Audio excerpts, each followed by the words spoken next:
I-avascular necrosis ye-hip isivame kakhulu kulandela i-COVID.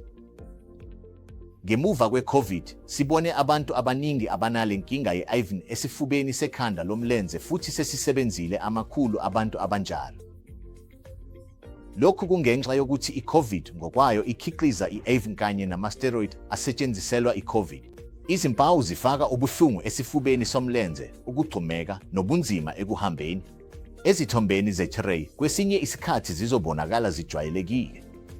I-MRI scan izothola i-AVN futhi okubalulekile ukuthi uma siyithola kusenesikhathi singasindisa umgogodla wesifuba somlenze. Singagcina i-hip ehlangene yemvelo. Uma sekubambezeleke, kufanele senze ukufakelwa umgogodla omusha, ikakhulukazi laba bantu basemncane. Ngakho ukufakelwa umgogodla akusilo ikhambi elihle. Uma sixilonga kusenesikhathi singasindisa inqubo, bangaphila impilo evamile.